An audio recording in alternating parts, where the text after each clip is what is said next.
Welcome to It's in the Ballot. Thanks for tuning in. Today we are at the Rangitīkei Electorate, and we have two candidates with us today who are vying for the future of our country. But the only thing that stands in between them and being your local MP is your vote.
Today we have only two candidates standing. In the studio here, we have Bernard Long from the Green Party and Helma Vermeulen from NZ First. And they're going to give us their opening statements. And now they have a minute to respond. So let's start with you, Bernard. Thank you.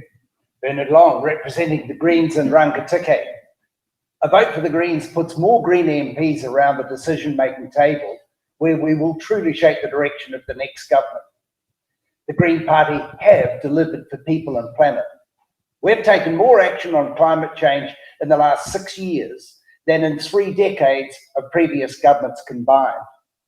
Our Green MPs have convinced Parliament to adopt green policies in areas like seabed mining, alcohol regulation, and the mandate deal and organics.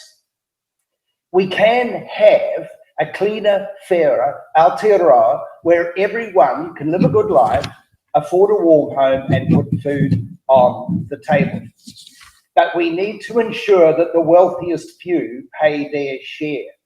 For decades, the people in government have prioritised the wealthy few over people and planet. Strong Green Parliament, we can take bold action to build a cleaner, fairer future for us all. The time is now. Party vote Green. And thank you, Bernard. Good projection. For the audiences at home, I'll get the candidates to use the microphones. Okay, did you get it all right? Stacey. Excellent. And now over to you, Helma. Yeah, good afternoon. I'm Helma Vermeulen, and I'm very privileged to stand for New Zealand First for Rangitīkei. Rangitīkei is actually a very important electorate because it is the farming electorate, and as we know, that farming is the biggest income in New Zealand. Farmers are hobbled those days by RMA, by MP&S, by all sorts of regulations, and they rather would do their farm work than sitting behind the desk. And that's why I'm so stressing this time, especially that you think about your party vote New Zealand First. We have a great record, what we done New Zealand First. We done under 14 years, free doctor's fee. We have the gold card, and we have a very, very experienced leader. We coming in, this is not our first rodeo. And that's why we coming in experienced to do the work for you. I'm very strong in center politics. I believe that is the way of the future and the way forward. I really encourage you, party vote New Zealand First. Thank you. And now we're going to learn a little bit about the electorate itself.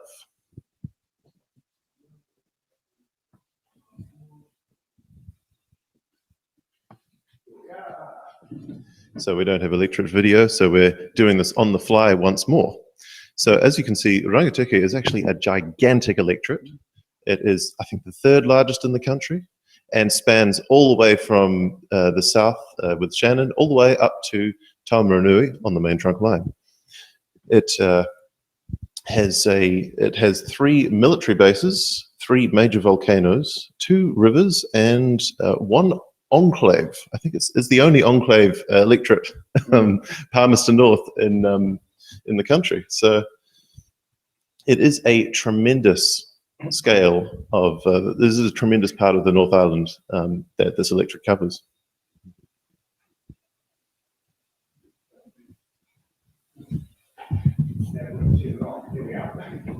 Excellent. Now we have some questions that we may think that you might be wondering after the show is over.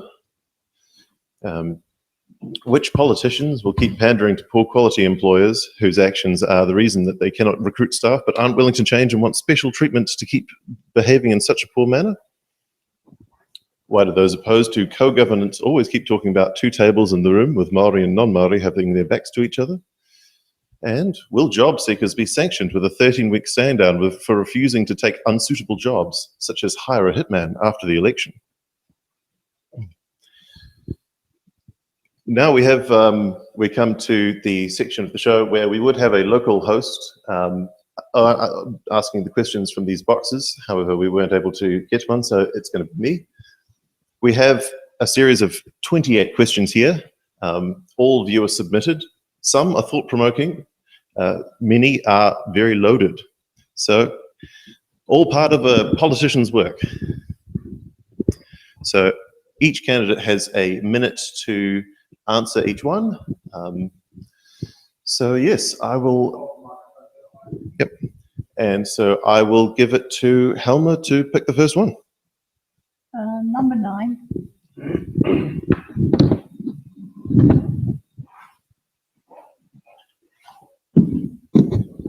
So letters A, B. What would your party do about regulating the introduction of artificial intelligence? We will take that very, very cautious.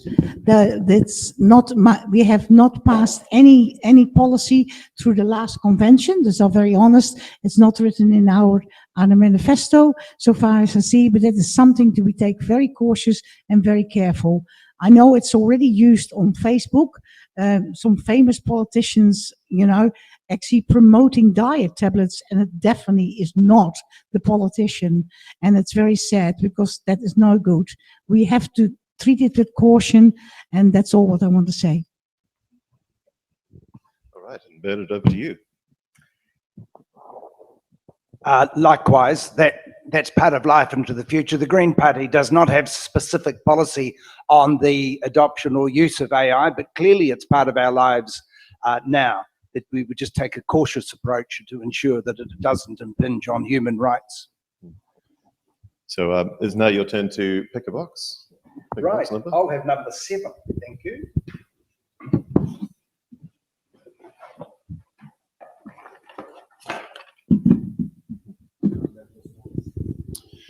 W. John F. Kennedy quote, ask not what your country can do for you, ask what you can do for your country. Do you agree with that quote? Very much. Yeah, in fact, I was a child at the time, and I vividly remember him saying that. I do. My personal political philosophy is that one does not necessarily need to follow one's personal interests in political decisions, and I'm very much an embodiment of, I think, of that fact, and that's what John F. Kennedy was driving at when he said that. It isn't about us personally. It isn't about our wealth. It isn't about our needs. It's about the common good. Helma, which box are you going to go for? Number 13. 13.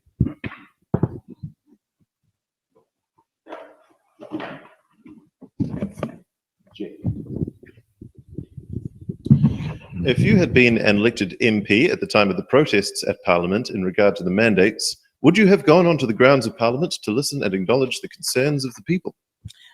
Absolutely, absolutely. I would definitely go to the protest and see what their concerns was. So did my leader. He was at the protest, and definitely I would have gone with him. At the time, I didn't have the opportunity to do so because I run several volunteer organizations, and most of my volunteers were at the protest. Dus I actually was very busy at my hometown, Wanganui, to keep those volunteer organizations afloat. But I definitely would have been there if I was a member of Parliament, because I believe in democracy, and I believe that those people, they should be heard. And to understand also, not all where they are anti-vax, there were also many were anti-mandate from all walks of life. And they feel very, very unsupported. And I know from some people still have post-traumatic syndrome for what happened at the protest. Well, thank you. Have we explained the button and defer cards? These ones here. Have we explained the Yes, excellent. Yeah. Excellent, fantastic. Yeah. All right. So for the audience at home, the candidates have 2 butt-in and 1 defer card, so that they can, if they so choose, add their own input to a particular question, or if they'd rather hand it to another candidate, they can do so. Just keeps things more civil. Okay, which number would you like? 16, thank you.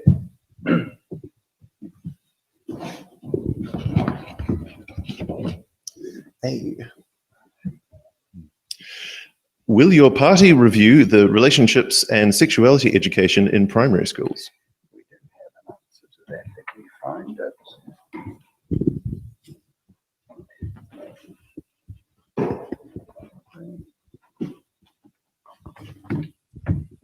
Straight from the booklet. The Green Party will support rainbow and Takatapui people to live with dignity, equality and respect. Aotearoa can be a place where everyone, no matter who we are, where we're from, how we express our gender, or who we love, is supported to live a happy, healthy and connected life. And no, we have no intention to review the RSE in primary schools. Yes, we definitely have an intention to review this. We want gender ideology taken out, definitely out of primary schools. It is very much loaded, and children need to be children, not to be bothered about those. We also want to review the sex education that on the moment is in primary schools, because to me personally, it almost goes far too far of stuff what children need to know in primary schools. And that is far too involved, and lots of parents are opposing against this, and there's even that parents form groups against it. Parents should have a right to actually oppose this, but also it is the parents' responsibility, especially at primary school children, to teach their children about their sexuality. All right. So, Helma, you get the next question.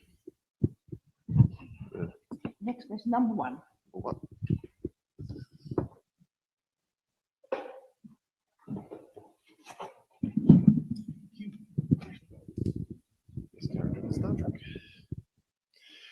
The Future of Local Government report says a significant fund is also needed to support climate change adaptation activities. How is your party going to respond to this issue?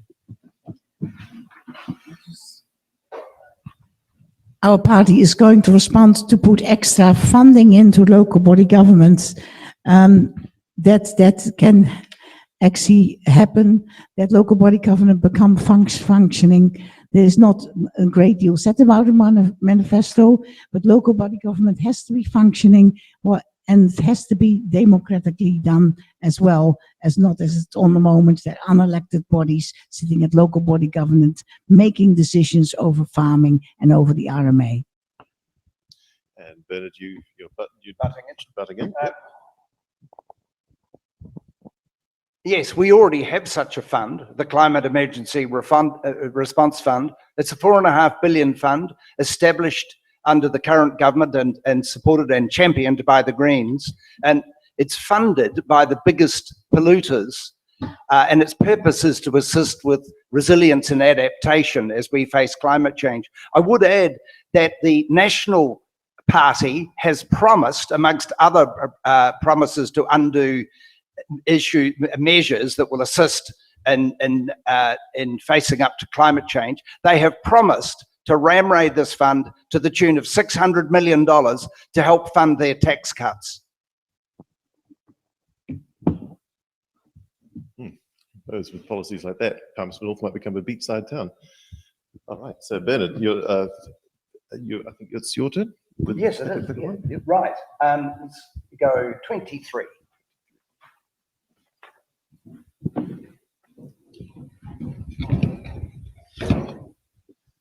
In for no. Health workers who work for Te Whatuora are still required to be vaccinated against COVID. If elected, will you change the law to remove this mandate? No, and it is somewhat more complex than that. In fact, health workers are mandated or required to be vaccinated against a variety of illnesses, amongst which hepatitis, polio, meningitis. So singling out COVID as one requirement ignores the mandates that are already in place for these people. And the reason, or these staff, the reason is that we need to keep our staff and our vulnerable patients safe.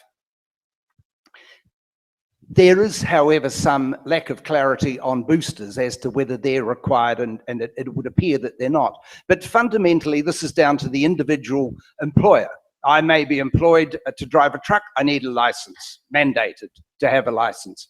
I may need to turn in a drug test if I'm a forestry worker to prove that I'm clean. So we have mandates all over the place. If they feel that vaccinations are not something that they should be doing, then perhaps they shouldn't be in the health sector. We are definitely taking the mandates of health workers and prison officers and police staff and doctors. Take the mandates off, get those people back working in the healthcare and in the prisons, because we are lacking of workers there. The thing is, it becomes a little bit very hypocritical. I have one volunteer who is a registered nurse who is mandated out from her registered nurse job, but the hospital wants her back as a caregiver. Who has now more contact with the patients, the nurse or the caregiver? I know by experience, the caregiver, that if there was a problem with the carry-on disease, it doesn't make any sense. There's no common sense. Get those people back working. Don't make them lepers in society. Yes, there are such things that people can be tested if there came some kind of pandemic, but we cannot have them treated like second-class citizens. Okay, and you pick the next box. Number 10.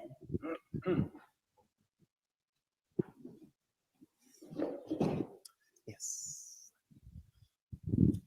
In 2019, the budget of $1.9 billion was allocated to improving mental health services. To what extent do you consider that?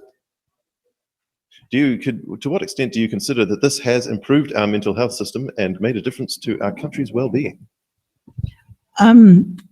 Sad to say, it hasn't actually improved much. Mental health is under great strain.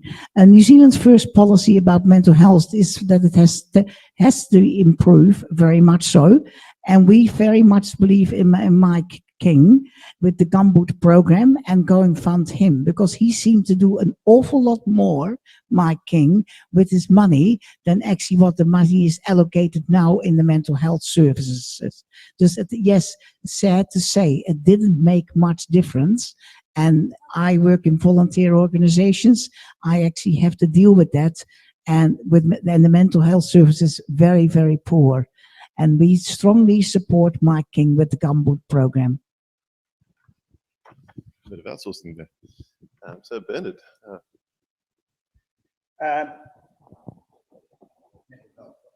oh no, so we're my choice. Next question. I Yes. don't need to comment on that. 12. The best number. T. To what extent do you consider that public transport policies are incentivizing or successfully encouraging the use of public transport while also reducing the climate change impacts? We need to do a great deal of work in this area. We've had success over the last term in the not the establishment, but the strengthening of the capital connection, one of only 2 passenger rail networks still left in the country. So that's good and secure, but that needs to be extended so that we can bring passenger rail to Fielding, to Martin, and potentially beyond, and also have regional passenger rail between or Hamilton rather, and Palmerston North. The good also, we have sign-off for the new hybrid electric trains, which will run up to Masterton from Wellington and also up to Palmerston North, with the potential to run beyond there, as I mentioned. So that's good, but we need to do a lot more in this space. The Green Party has policy to bring in light rail in Wellington, Christchurch and Auckland, and expand regional passenger rail so that we can decarbonise, we can provide transport which is safe and cost-friendly to our region. Number 21. 21.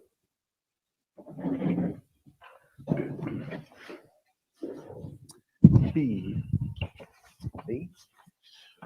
What is your party's position on the Three Waters reform? Do you have an alternative funding model?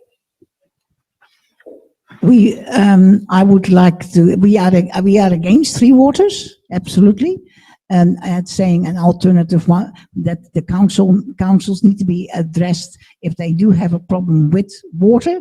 We are a party of the regions. If there are regional problems, provincial growth funds have helped in those regional problems very much so when we were into government.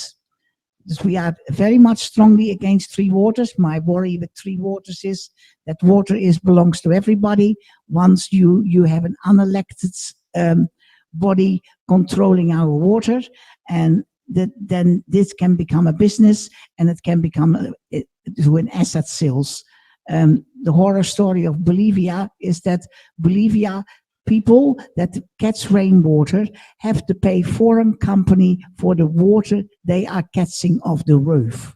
So bad it can get when you start actually making legislation about water. Concerning stuff. Ben. Number 8.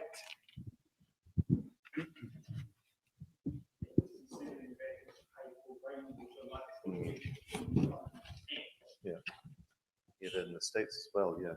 People trying Shocking. Z. What MP in the current Parliament, not a party leader, do you most admire and why? Teano. Teano is principled, and he's acknowledged for his principles both in New Zealand and internationally, or to the extent that he faces risk in an international sense. Has the honour of being banned from Russia for his beliefs and some other countries. Teano holds good socialist principles and is of the view that we're here to push back against the tide of greed which continually endeavours to overcome us.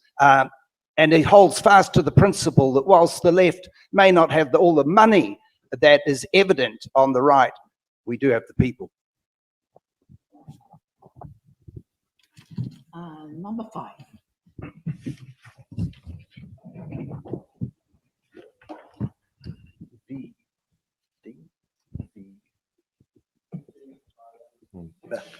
Rest homes are losing registered nurses, RNs, to Te Whatuora as they are unable to match the pay packages. Do you think that pay packages for RNs should be equitable across all sectors of healthcare? Yes, personally, I do believe that. There is not a specific policy on this in New Zealand First, but my personal view will be yes, I have worked as a diversional therapist in the rest homes, and those nurses do just as good job, and they have probably more responsibility than the nurses actually in the hospital. 15.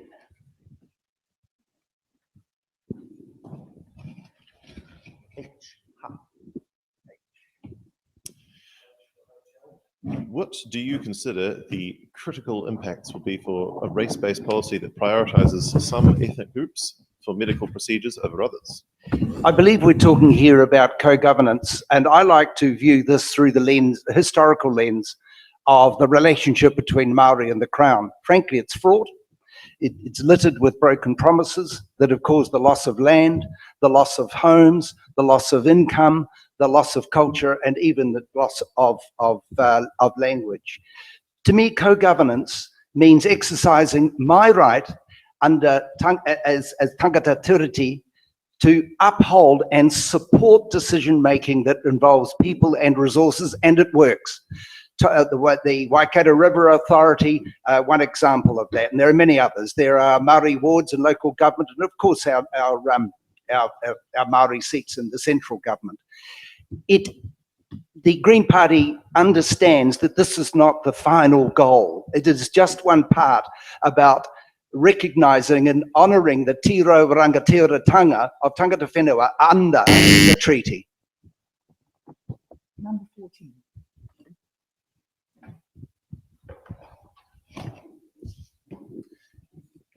D. In your opinion, should councils be forced by the Ministry of Health to fluoridate their community's water supplies? We have no policy on it, but that so far I know. But one thing I know that should be an issue for local body councils actually to keep a referendum, because some people have very, very, very strong views on that. And it is also, it is a person, you know, your bodily autonomy, that you've got the right to know what you take into your body. If it's in the water, then you have a problem. Just myself, on those sort of issues that change actually the fabric of society, and that is the New Zealand First has a policy of having a binding referendum, binding citizen-initiated referendum, that people can have their own view on those things and make their own vote. Number 3.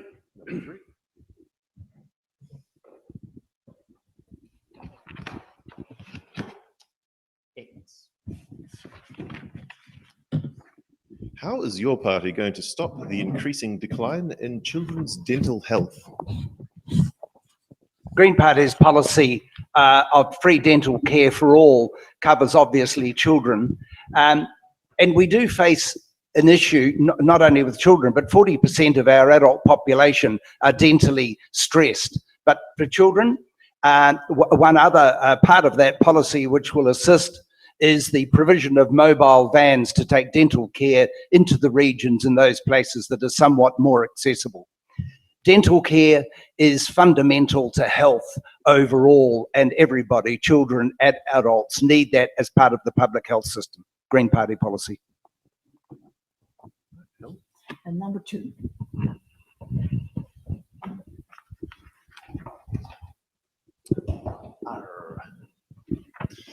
In your opinion, should the mainstream media be funded by taxpayers and therefore owned by the state? No, absolutely not. That is a very Marxist policy. No, absolutely not. The media should not be funded by the state at all. It takes the integrity also out of the media and out of the journalism. You cannot do that to start, you know, because definitely they will be pushed one way, and actually that's what we are seeing on the moment. We're seeing on the moment, we're having a meeting of my leader, having over 500 people appearing in Wanganui, lots and lots of questions, and there is no one of the media is there, because we actually not really going the direction the media likes. We're going the other way. This is very unfair. We know what happened with the media in New Zealand. They have had certain funding, and some of the media have not want to take this, and they are now doing their own media things, like the platform of reality check on on YouTube. Those are the ones available.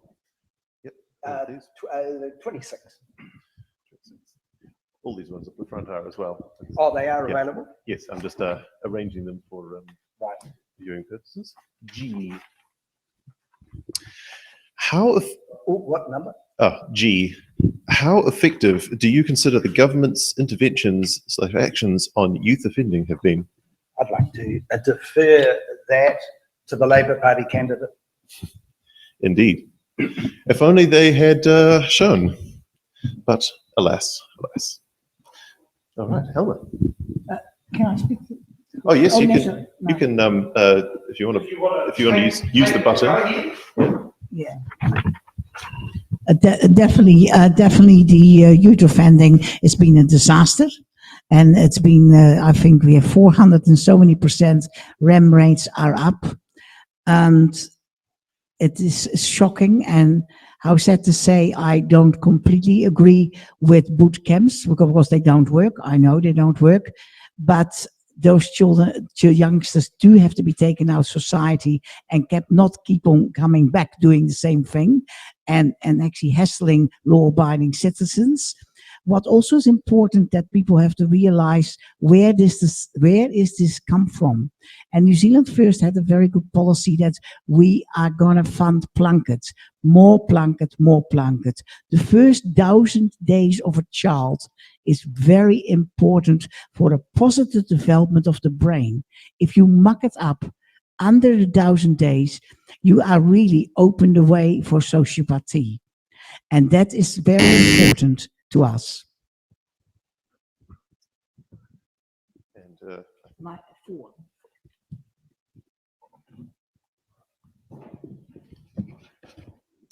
AA. The statement, oppositions do not win elections, government lose them. Do you agree with the statement? Could you repeat it? Oppositions do not win elections, governments lose them. I defer this. All right. I'm happy to have a go at that. Oh yeah, there you go. Sometimes that's correct, but I mean, there are two key examples, I think, which show that's not always the case. In the 2017 election, where National arguably should have been the government because they got more votes, but weren't. So, and really that took place because they didn't understand MMP and decided it'd be a good idea to stick it up Winston. Clearly that didn't work. Another example is 1945. The Conservatives lost the election. They won the war and lost the election. And that's just because people were a bit tired of the privation of having to wage war. So it's not always the case. Number 18.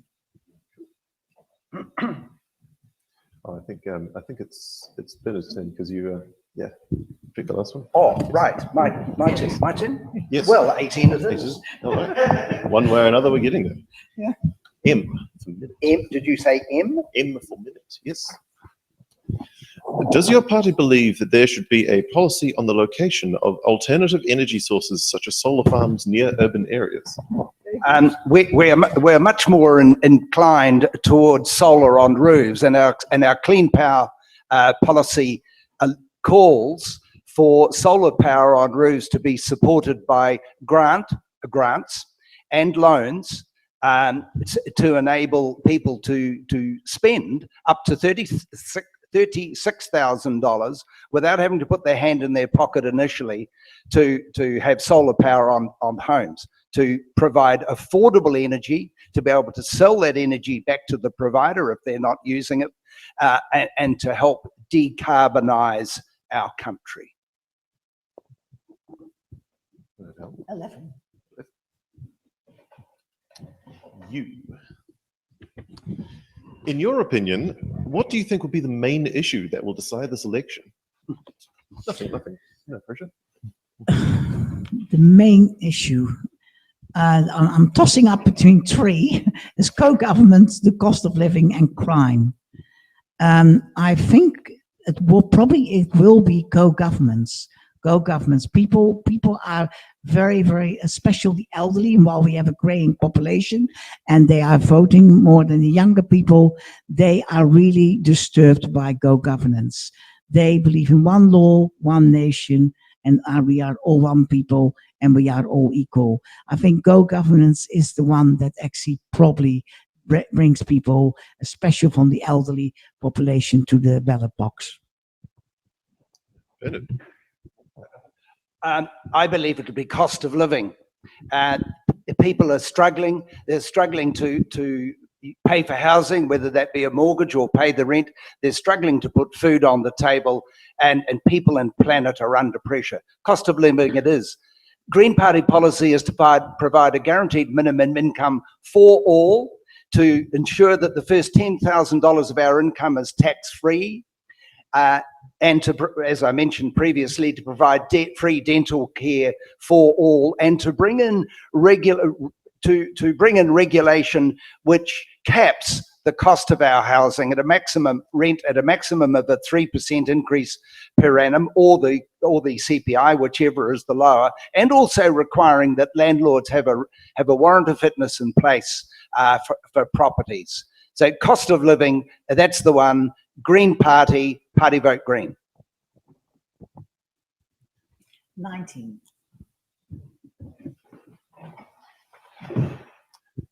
P.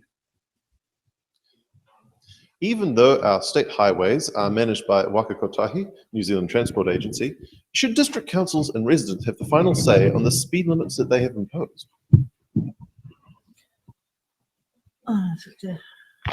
Van Hartwell, residents, definitely I know there is very much a view that the speed limits imposed by government, that I disagree with it. Dus I have to say I have not got a concrete answer on that, but I believe that residents, yes, they should have some input into the speed limits. Yes. Right, number 20. The 20s whose name we have right. Yes. F. Do you believe that 16-year-olds have the maturity to vote? Yes, I do. And it's Green Party policy that we reduce the voting age to 16, provided that's accompanied by civics education, which equips our young people. My experience in campaigning in the last election and this one is that many 16 or 18-year-olds actually exhibit more maturity around the voting decision than many adults, because they come to this voting experience without the burden of what's in it for me. They are more inclined to be what's in it for the country. For that reason, they tend to vote on the left as well, which is why I also like reducing it to the age of 16. They're thinking people. Number 24.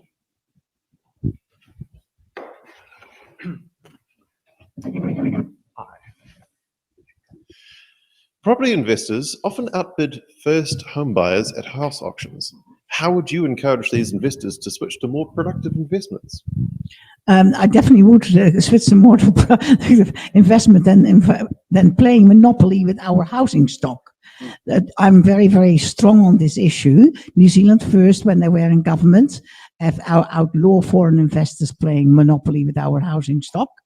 And we don't want to see it back, because we're having a housing crisis. I actually believe that the housing crisis probably has to do 80% with foreign investors coming here to buy our housing stock, and then it started snowballing.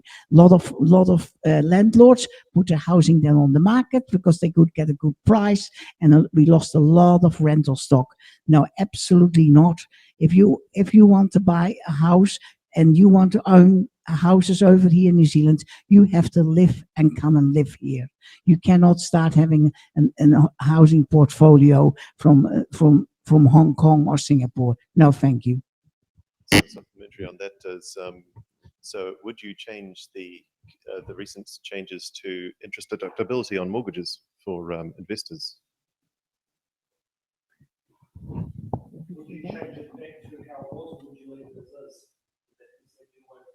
Yes, I'd say so. We have a view on that. Yeah. Yep. This- with foreign investors, they changed the law back, did they, from 2017? So, No, they removed interest deductibility, Yeah, and I think the last budget is being phased out as we speak. And I do know some opposition parties are planning to reintroduce their interest deductibility, which is a privilege for a landlord to have, but a homeowner does not get interest deductibility when paying off their mortgage, but a landlord does. I have a view.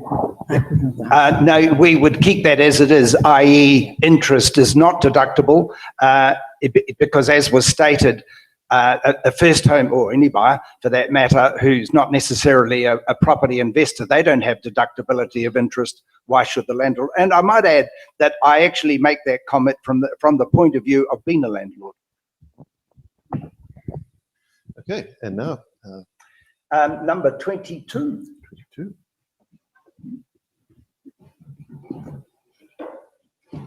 Oh, breezing through these.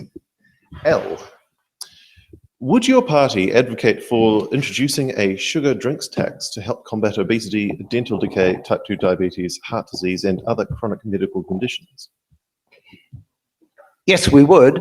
The junk food lobby is strong and persistent. The introduction of a sugar tax is supported by the New Zealand Medical Association, the UK, Mexico, France, Norway, also have bans on, or not bans, but regulation of sugar. The WHO, the World Health Authority, supports the regulation of sugar. It's a serious problem in our society. And yes, very much we would support a tax on sugar. 27.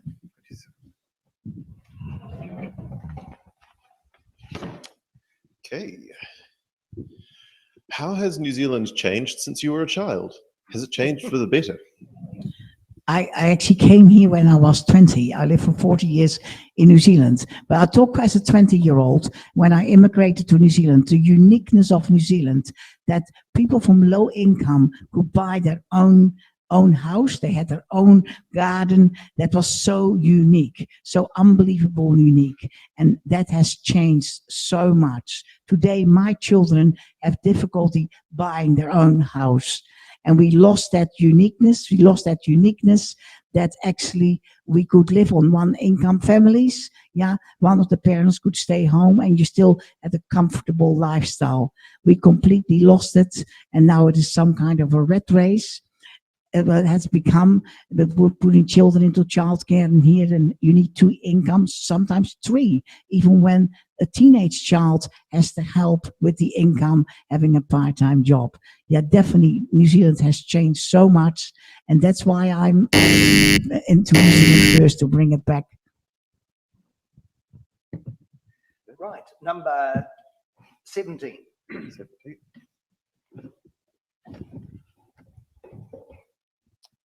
E. Is government spending on cycling and cycleways a waste of money? Please explain your reasoning. Goodness me.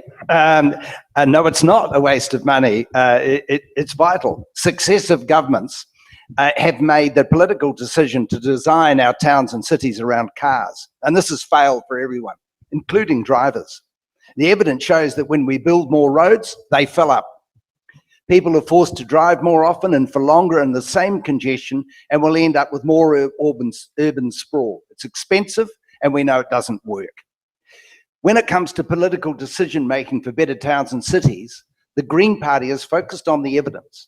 There is not a town or city in the world that has solved the challenges it faces by building more roads. That's not to say that we don't have roads, obviously, but we certainly need cycleways and walkways to be part of that solution. Creating new routes for buses and light rail, walking and cycling will get people where they need to go more quickly, with fewer emissions, and building more roads. That's it. Yeah. From a Wellington perspective, you look at people's comments on cycling and you think that it was the be-all and end-all disastrous or transformative thing. I'm still waiting for those businesses on our road to go bankrupt. Indeed. in the Rangitīkei Electorate, what's the most interesting, necessary, or controversial cycling project or lack of project? I'll open this floor to. Look, it's not the controversy in the Rangitīkei as it is, I believe, as it is in those major urban areas. You know, logically, unless you're an enthusiast, you're not going to be cycling between Martin and Palmerston every day to get to work. So you've got to be realistic in that score. No, it's very much an urban angst. Attending the meetings of passenger railway into Rangitīkei, there was this issue about cycling, about tourist cycling around Ohakuni. That was an issue, you know, that they want to actually have rails that they can drive from Wellington. One day they could go to Ohakuni early in the morning with their bikes and put their bikes on, you know, on the train and then cycle around Ohakuni. Dus yeah, there is a small issue in Rangitīkei that could be improved for tourism with bikes because of, you know, around the mountain and around Ohakuni. All right. I think I've lost count. Me, I think it's me. That's right. Six.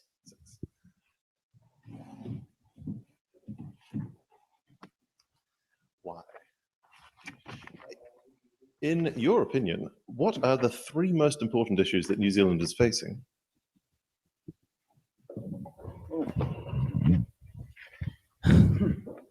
In my opinion, what are the most three, and is actually the first one, is democracy.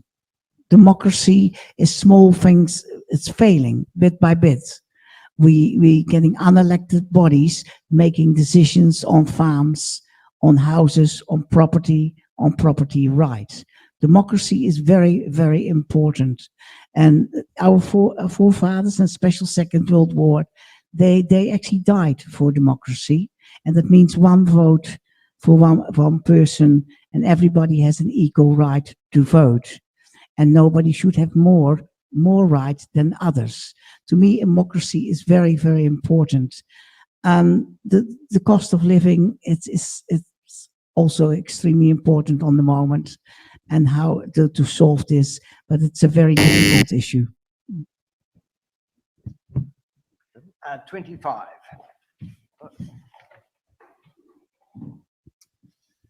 C. The Future of Local Government report says the current local government funding and finance system is already under pressure and is not sustainable. How is your party going to respond to this issue?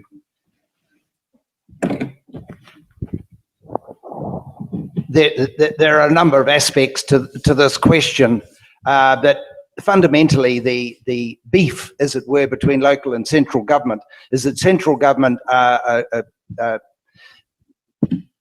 making requirements that local government have to put in place, but not providing the funding.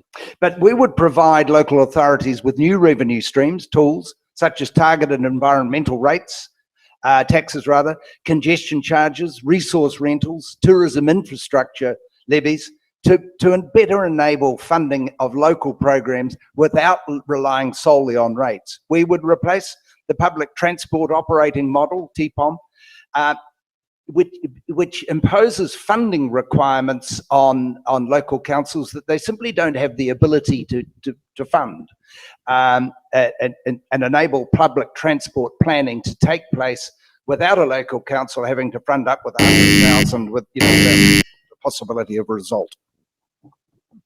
28. Good choice. That's O. What is your party's position on Resource Management Act reform?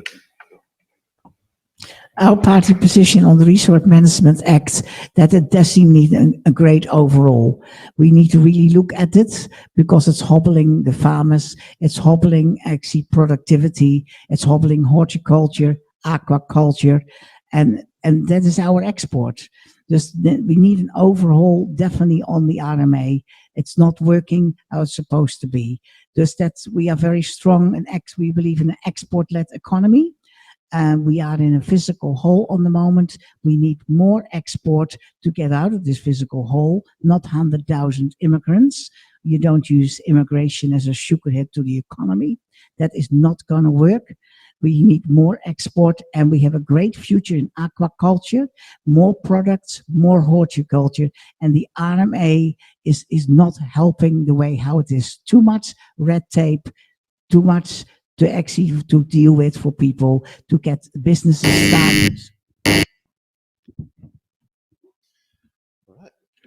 So we've had some good answers from our candidates so far, and grateful that they were able to show up. Does make you wonder what else might have been said if people had bothered to join. We will have a quick break now, and after that we shall be asking some hard-hitting questions. So see you then.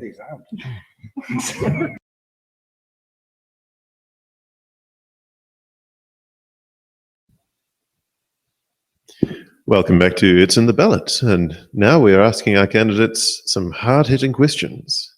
Each of them have 1 minute.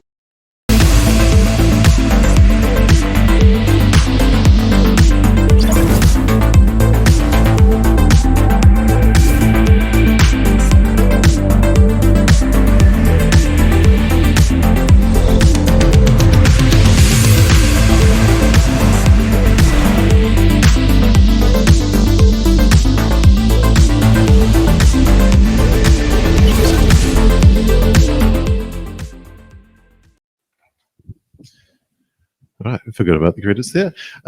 So for hard-hitting questions, each candidate has to answer the question, and they have 1 minute each. So we have the first one, which will be, the farming sector is being negatively impacted by over-regulation. What will your party do for the farming sector to assist them to deliver positive environmental outcomes without adding to more regulation? So who would like to take this? I can take it. Yeah. All right, Helma. We had actually very few policies on this. We will enable the domestic testing of ryegrass for methane reduction. Dedicate funding for riparian planting and fences. Investigate the visibility of New Zealand native tree seeds bank. The greater use of native tree sanctuaries.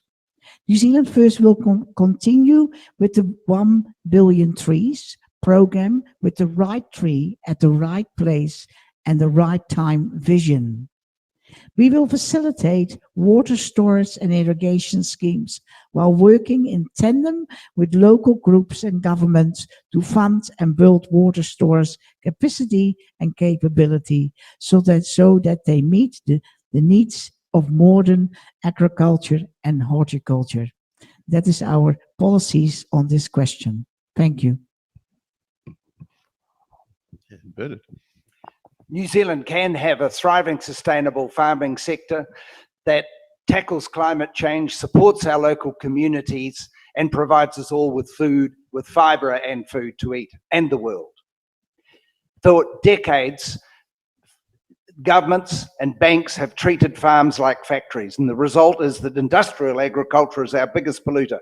We wish to bring agriculture under the emissions trading scheme so that we can reward those farmers that are doing the right thing, so that we can protect our markets where it is evident that sustainability is becoming top of mind and amongst our purchases. And we want to do that quickly, and we want to bring in a cap on methane and bring that cap down over the next several years. And also eliminate palm kernel, remove that now, and gradually phase out nitrogen fertilizer so that we can move to an Aotearoa that's farmed regeneratively.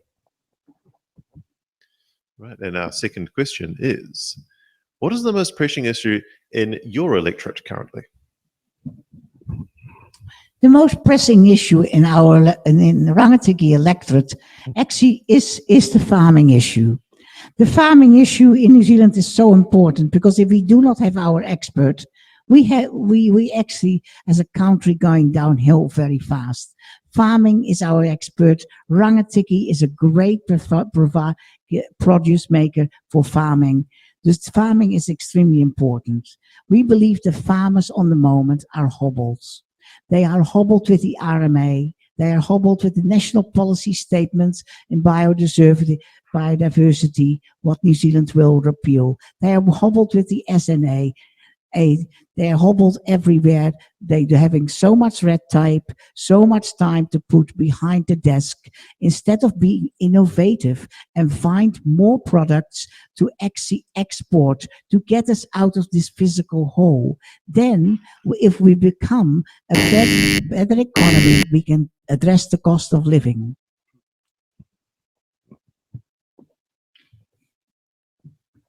And Bernard.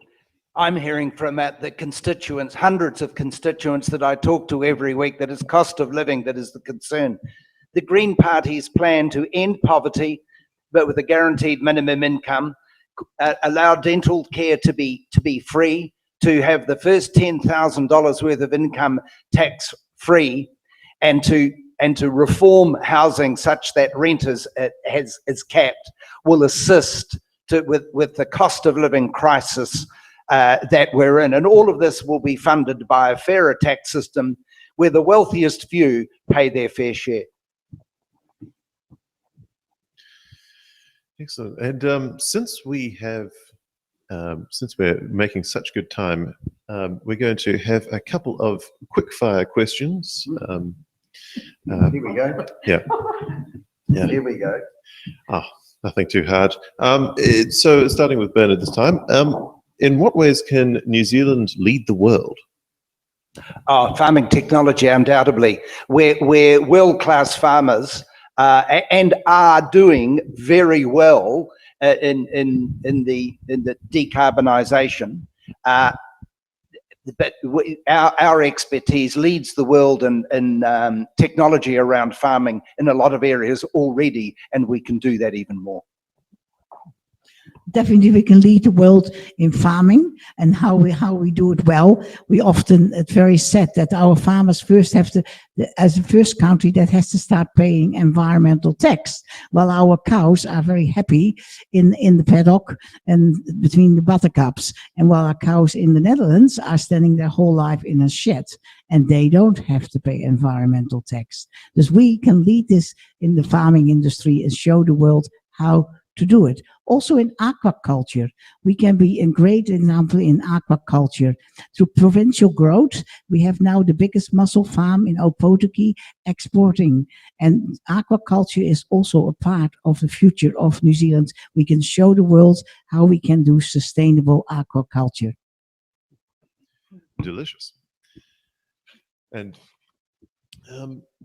do you support the right for women's safe, legal and timely access to abortion in New Zealand? Or should I rephrase, do you support anyone's access to safe, legal and timely abortion in New Zealand? I have to be honest. First, I have to repeat the policy of New Zealand first, that those issues belong on a referendum. Everybody has their personal choice on this issue.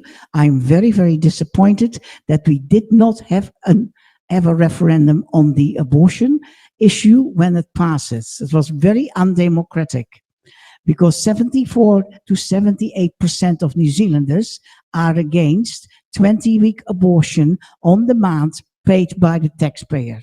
They are against that. We've done over and over research. Myself, I'm pro-life, very pro-life, and I will never budge on that. That's my strong personal view. If it came to a conscience vote, I'm absolutely pro-life.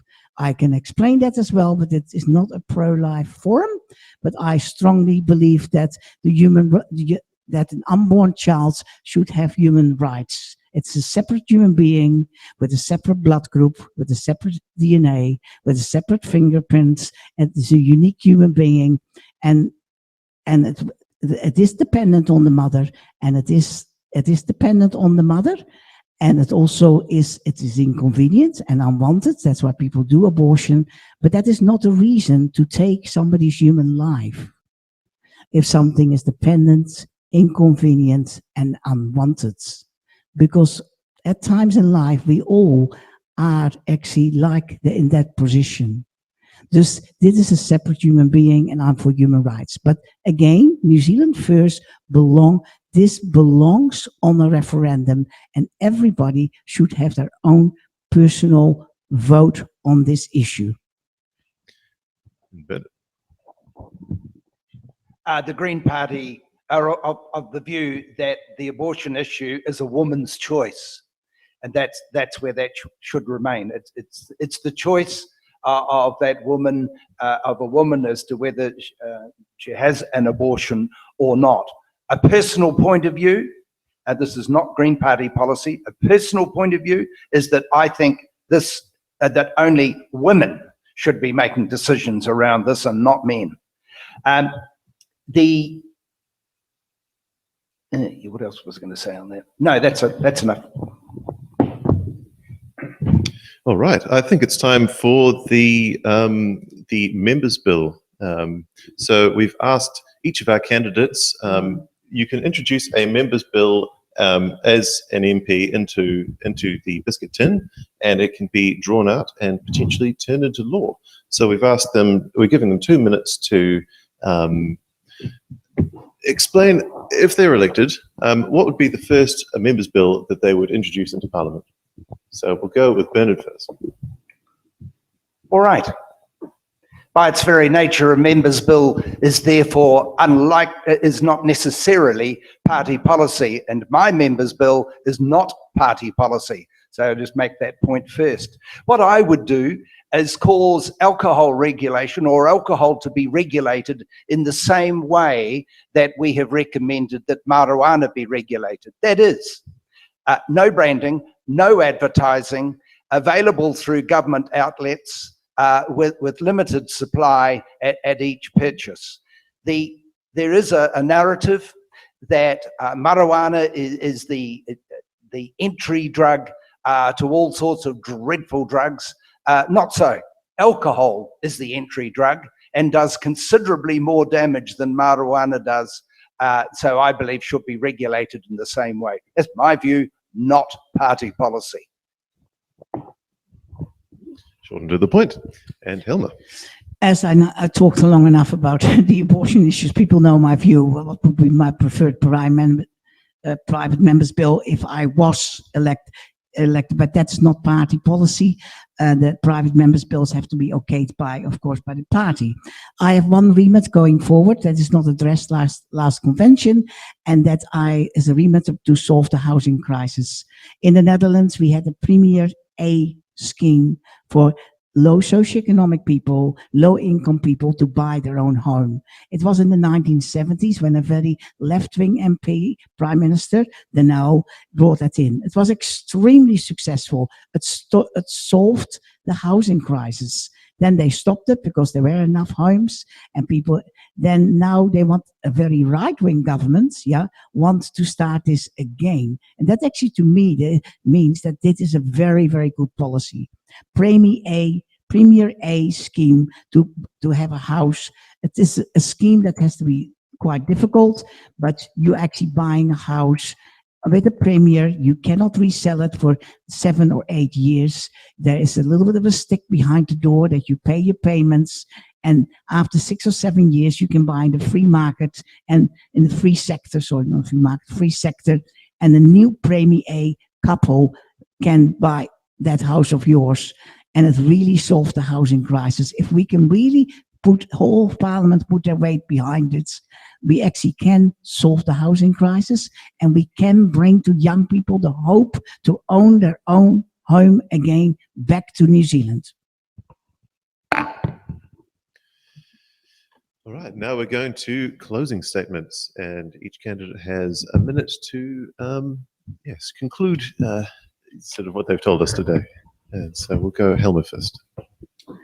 And this election is a very important election, and it is very important that you think how you actually place your party vote.